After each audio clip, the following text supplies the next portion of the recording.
Yeah, it just... What was that? The water line coming in. Oh.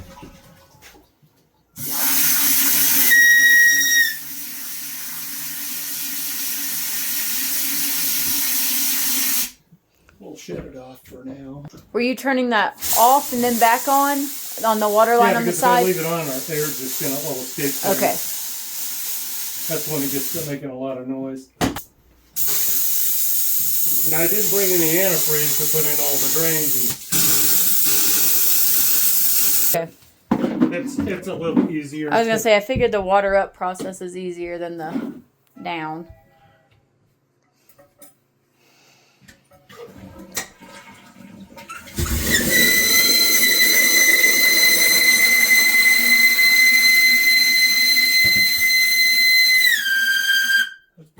Coming in, it's closed right now.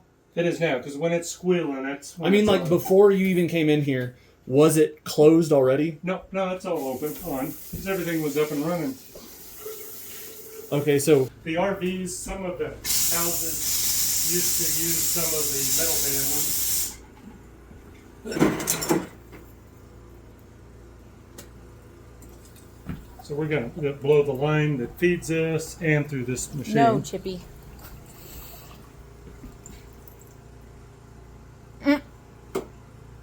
That's kind of slow to respond.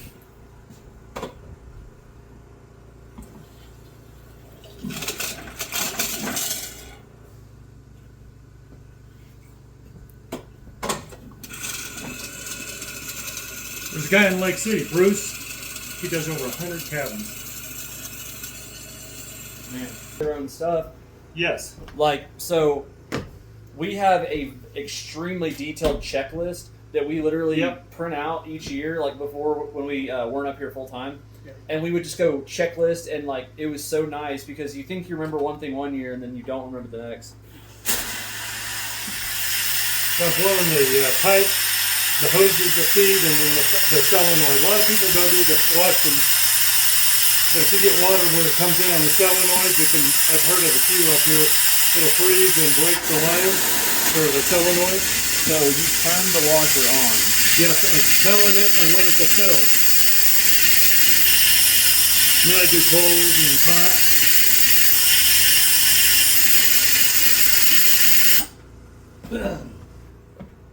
It's actually blowing air through the float thing. So there. you started this. Yes, I'm telling it to start through the fill thing, where it would normally fill with water.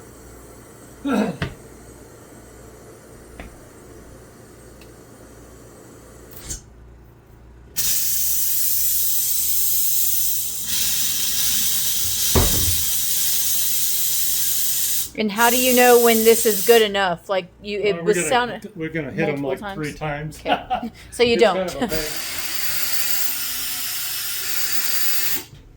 So we hit a few things. So is it reasonably paused? If we can get like 90 or 90% out, if there's a little residual, unless it happens to be at one of the fittings, but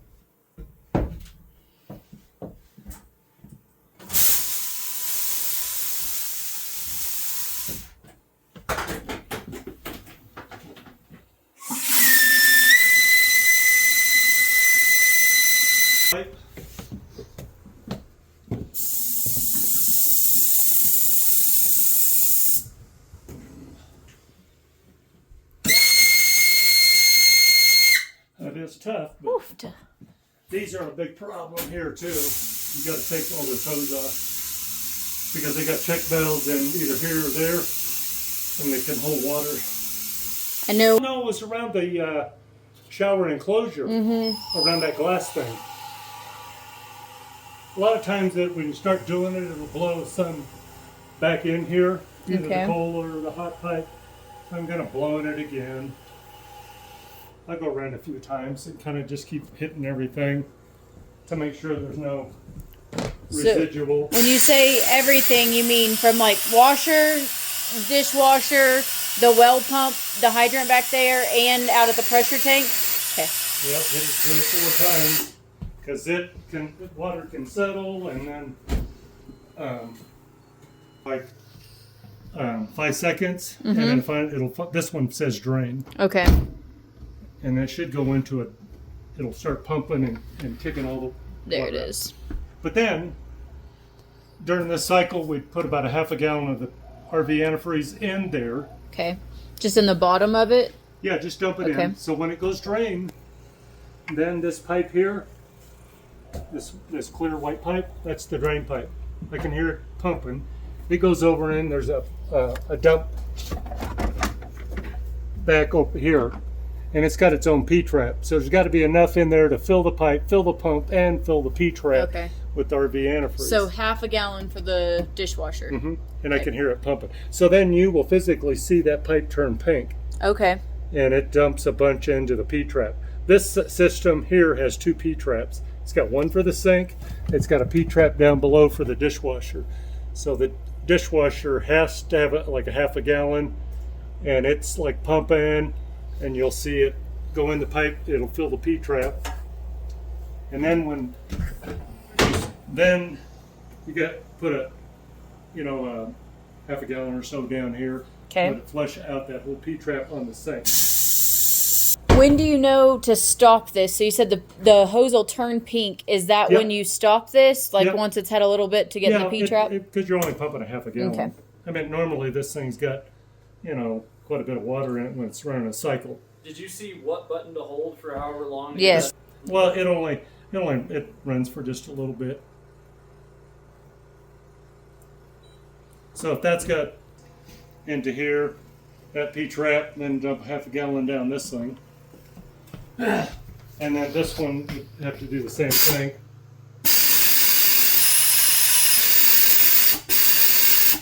Because it'll have a spin only. Put a good half gallon in there, because it's got to go through the pump, that big huge hose, and then it's going to dump, and there's a P-trap in the wall, so it's got to fill all that. And if you forget and not doing that, it could wipe out the pump, the hose, or the P-trap in the wall. Okay.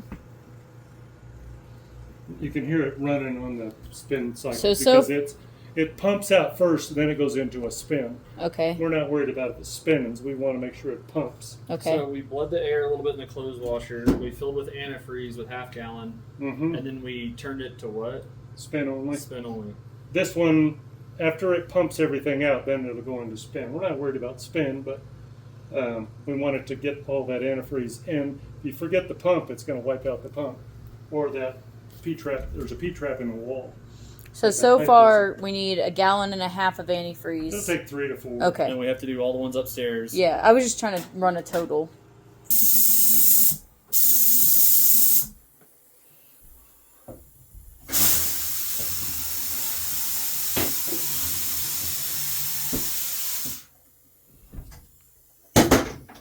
I hook all this stuff back up too.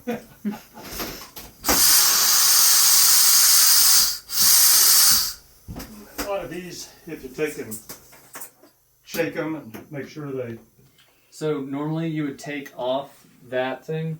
Well, there's one of these that's got a check valve in it, and I don't know why they. This one may not, but. So I know ours have a check valve because it's got 2 shower heads too, and you can switch between them. So there's a shower head, Yep. a check valve between each of those. And do you guys use a little shop vac to pull the water out? Mm-hmm. Yeah, we can do that. In the back and the toilet. Then we. So if you do that, it's going to take less antifreeze. Okay. Otherwise, you put it in, it's diluted. Right. But I would dump some here, but then dump some here. Yeah. You know what this is? In the actual where the water goes down when it what that flushes. is an overflow. Okay. Just dump some in there, and then make sure that it goes down, because that is going into this P-trap Okay. to make sure. And when you do that, it'll flow through the where it flushes around the perimeter. Okay. So make sure, and then it should dump a bunch down in there. But if you put most of it in, like In the a half back. a gallon, Okay. So go ahead and shop back all the water out of the toilet here And open this.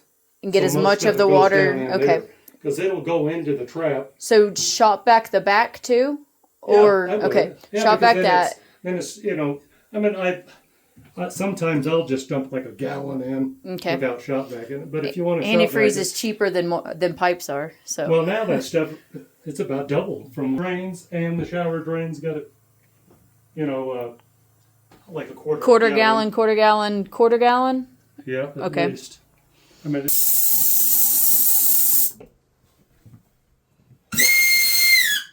Yep. That's it.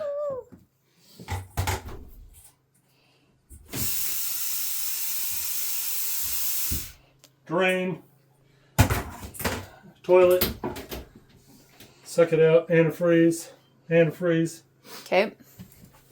Is there a hose? So normally we would take off the shower head where it's connected and possibly at the shower head since there might be another check valve there. Yeah, and then just Okay. shake the Shake it spray out. head just to get everything out of it. Okay.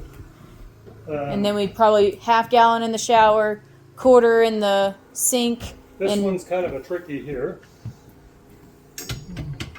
That is a drain. okay. So if the water heater springs a leak, it's got this little drain, or if the pop-off valve blows, it can spray into there. So there is a P trap down under the house. This one's a 2-inch, so put maybe a third of a gallon or something down that thing. Okay. Down, just pour antifreeze down that. In that drain That down is there. it. There's a drain down there. Okay. It's actually hooked to the drain system.